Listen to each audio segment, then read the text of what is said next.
জিন এই নামটা শোনেনি পৃথিবীতে এমন মানুষ খুঁজে পাওয়া যাবে না যার কথা শুনলে ভয়ে কেঁপে ওঠে আমাদের অন্তরাত্মা, যার নাম শোনা মাত্রই চোখের সামনে ভেসে ওঠে এক ভয়ঙ্কর বিশাল দেহী বিভৎস কোনো দানবের দৃশ্য।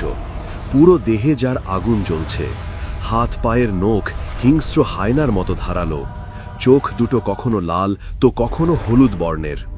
পৃথিবীতে মহান রাব্বুল আলামিনের যত সৃষ্টি আছে তার মধ্যে নিঃসন্দেহে শক্তিশালী এবং ভয়ঙ্কর সৃষ্টি এই জিন।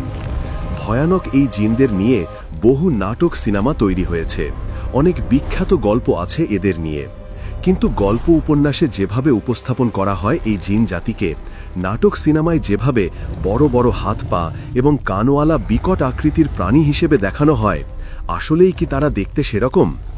এই জিন জাতি কারা? এরা কি খায়, কোথায় থাকে, এরা দেখতেই বা কেমন? এসব নিয়ে মানুষের কৌতূহলের শেষ নেই। কুসংস্কারের বেড়া ভেঙে আজ আমরা আপনাদের দেখাবো আসল জিনকে। কে এই জিন? একটি জিন কি চাইলেই মানুষ অথবা পশু পাখির আকৃতি ধারণ করতে পারে? হিজড়াদের সাথে জিনের সম্পর্ক কি? অনেকেই বলে থাকে জিনের সাথে মানুষের বিয়ে হয়, বাচ্চা কাচ্চা হয়। এগুলোর সত্যটা কতটুকু? তাহলে চলুন জেনে নেওয়া যাক। জিন জাতির সৃষ্টির ব্যাপারে আল্লাহ তাআলা কোরআনে বলেন, আমি প্রজ্বলিত অগ্নিশিখা থেকে জিন সৃষ্টি করেছি। জিন আগুনের সৃষ্টি, তাই বলে এদের সারা দেহে সব সময় আগুন জ্বলে এক কথার তেমন কোনো প্রমাণ নেই। অনেকের মনে একটা প্রশ্ন আসে যে জিনরা যদি আগুনের তৈরি হয় তাহলে কিভাবে জিনরা জাহান্নামের আগুনে পুড়বে? মানব সৃষ্টির মূল উপাদান কাদামাটি হলেও মানুষ কিন্তু প্রকৃতপক্ষে কাদামাটি নয়। ঠিক তেমনি জিনের পূর্বপুরুষ আগুনের তৈরি হলেও জিন মানেই আগুন নয়। জিন জাতিকে সৃষ্টি করা হয়েছে হজরত আদম আলাইহিস সালামের 2000 বছর পূর্বে। জিন জাতির আদি পিতা আবুল জিন্নাত সামুমকে আল্লাহ তাআলা আগুনের শিখা দ্বারা তৈরি করার পর আল্লাহ সামুমকে বলেন, তুমি যা ইচ্ছা চাও। তখন সে বলল, আমার চাওয়া হলো আমরা সবাইকে দেখব, কিন্তু আমাদের কেউ দেখতে পারবে না, এবং মৃত্যুর পূর্বে যেন আমাদের বৃদ্ধরাও যুবক হয়। আল্লাহ তাআলা জিনদের এই দুইটি ইচ্ছাই পূরণ করেন। জিনরা বৃদ্ধ বয়সে মৃত্যুর পূর্বে আবার যুবক হয়ে যায়। জিনরা সাধারণত 1500 থেকে 2000 বছর পর্যন্ত বাঁচে। জিনদের শরীর মূলত খুবই সূক্ষ্ম। জিনরা চাইলেই যে কোনো কঠিন পদার্থের বাধা অতিক্রম করতে পারে। জিনদেরকে আল্লাহ পাক বিশেষ কিছু কথা ও কাজ শিখিয়ে দিয়েছেন, যার দ্বারা জিনরা চাইলে এক আকার থেকে আরেক আকারে রূপান্তরিত হতে পারে। ইসলাম ধর্ম মতে এই পৃথিবীতে কয়েক ধরনের জিন রয়েছে। তাদের মধ্যে অন্যতম ঘুল। এরা হচ্ছে বিশেষ প্রজাতির এক জিন। এরা নিজেদের রূপ পরিবর্তন করতে পারে। ঘুল জিন মানুষের মাংস ভক্ষণ ও রক্তপান করে থাকে। এরা মূলত ভ্রমণকারী ও শিশুদেরকে তাদের লক্ষ্যবস্তু করে থাকে। এছাড়া এরা কবর থেকেও মানুষের লাশ চুরি করে। ইফরিতরা নিজেদের ক্ষমতা ও চতুরতার জন্য সুপরিচিত। এদের বিশাল ডানা থাকে ও এরা আগুন ছুঁড়তে সক্ষম। এরা সাধারণত স্বভাবে হিংস্র ও দুষ্টু হয়ে থাকে। এরা জাদুর ব্যবহার করতে পারে। সাধারণ কোনো অস্ত্র তাদের ক্ষতি করতে পারে না, তবে মানুষ চেষ্টা করলে তাদের বশে আনতে পারে, এমনকি হত্যাও করতে পারে। কারিন হচ্ছে জিন জাতির মধ্যে সবচেয়ে ভয়ঙ্কর ও ক্ষতিকর প্রজাতি। ইসলাম ধর্মে এই জিনের কথা বিশেষভাবে উল্লেখ করা হয়েছে। জিন প্রজাতির মধ্যে এরা বিশেষ ক্ষমতা প্রাপ্ত। মানুষকে ধোঁকা দিয়ে ভুল পথে নিয়ে যাওয়া এদের প্রধান উদ্দেশ্য। কারিন জিন সর্বদা মানুষের আশেপাশে ঘুরঘুর করে এবং মানুষকে বিপদগামী করার চেষ্টা করে। কারিন জিন সম্পর্কে বিস্তারিত আলোচনার জন্য আরও একটি ভিডিও আমাদের চ্যানেলে দেয়া হবে। এছাড়াও আরও কিছু ধরনের জিনের অস্তিত্বের ব্যাপারে জানা যায়, যাদের কথা কোরআন ও হাদিসে না আসলেও পৃথিবীতে বিভিন্ন সময় বিভিন্ন স্থানে এদের উপস্থিতির প্রমাণ পাওয়া যায়। হিন হচ্ছে এমন এক প্রজাতির জিন যারা দেখতে অনেকটা পশুর মতো হয়ে থাকে। এরা সাধারণত কুকুরের বেশে চলাফেরা করে। জ্যানরা মূলত মরুভূমি অঞ্চলে বসবাস করে থাকে। এরা সাধারণত ঘূর্ণিবায়ু বা সাদা উটের বেশ ধারণ করে চলাফেরা করে। জ্যানদের সঙ্গে ঘুলদের চরম শত্রুতা রয়েছে। তারা মানুষের প্রতি বন্ধুত্বপূর্ণ আচরণ করে থাকে।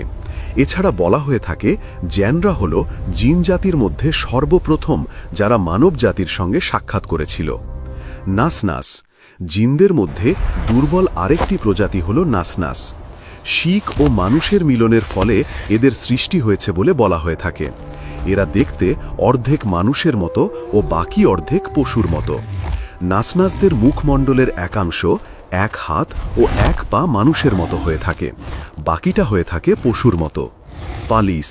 পালিসরা সাধারণত মরুভূমিতে বসবাস করে। বলা হয় এরা মানুষকে ঘুমের মধ্যে আক্রমণ ও পায়ের পাতা চাটার মাধ্যমে রক্ত শোষণ করে থাকে। এদের বুদ্ধিমত্তাও খুব কম থাকায় খুব সহজেই এদের বোকা বানানো যায়। জিনরা সাধারণত গোসলখানা, পশুঘর, নোংরা নালা, জলাশয়, প্রাচীন বৃক্ষ, বৃহৎ ছায়াযুক্ত বৃক্ষ যেমন বটগাছ, যেসব বাড়িঘর অনেক দিন ধরে বন্ধ অবস্থায় আছে এবং গভীর বন জঙ্গলে বসবাস করে থাকে। এসব স্থান ছাড়াও গ্রামীণ এলাকায় এমন বহু স্থান আছে যেখানে এই অদৃশ্য জাতির বিচরণ লক্ষ্য করা যায়। তবে পশু পাখির রূপ ধারণ করে থাকে যেসব জিন, তারা একেবারে লোকালয়ে মানুষের আশেপাশেই বসবাস করে। সুতরাং যে কোনো ধরনের পশু কিংবা পাখিকে বিনা কারণে আঘাত করার ব্যাপারে সতর্কতা অবলম্বন করতে হবে। অনেকেরই মনে প্রশ্ন জাগে যে জিন আমাদের আশেপাশে থাকলে তাদের দেখা যায় না কেন?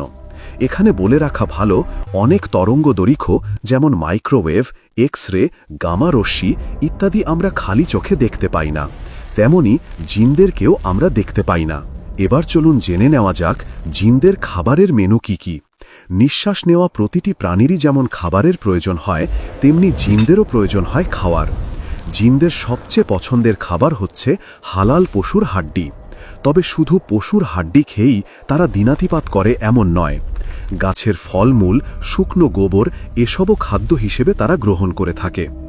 জিনদের নিয়ে আরেকটি কৌতূহলের বিষয় হচ্ছে জিনদের বিয়ে শাদী।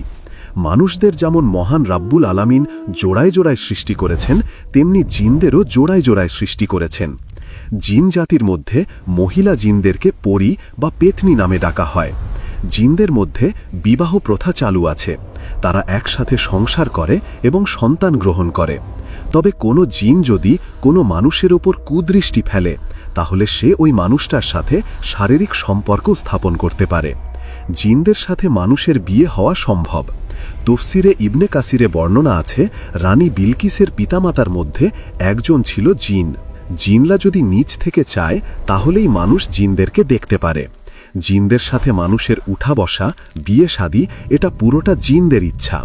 অনেক সময় জিনরা কাউকে বিয়ে করা ব্যতীত তার সাথে সঙ্গমে লিপ্ত হয়। যখন জিনরা কোনো মেয়ের সাথে অবৈধ সঙ্গম করে, তখন সে সঙ্গম থেকে যে বাচ্চা জন্মায় তা হিজরা হয়। এ ব্যাপারে হজরত ইবনে আব্বাস রাজিয়াল্লাহু আনহু বলেছেন, হিজরা জিনদের সন্তান। জনৈক ব্যক্তি তাকে জিজ্ঞেস করল, এরকম কিভাবে হতে পারে? তিনি উত্তরে বলেন, আল্লাহ ও তার রাসূল নিষেধ করেছেন যাতে কেউ তার স্ত্রীর সাথে মাসিক চলাকালে সঙ্গম না করে, কারণ তখন শয়তান আগে থাকে এবং ওই শয়তানের দ্বারা ওই মহিলা গর্ভবতী হয়ে হিজরা সন্তান প্রসব করে। জিনদের পোশাক কেমন হয় তা নিয়ে অনেক ধরনের বিভ্রান্তি ছড়ানো আছে মানুষের কাছে। তবে যেইটুকু জানা যায় তাতে বলা যায় জিনদের পোশাক হলো লম্বা জোব্বা।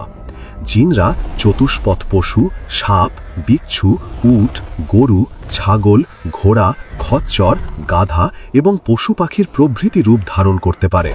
তবে তারা শুধু কালো রঙের কুকুরের বেশ ধরতে পারে।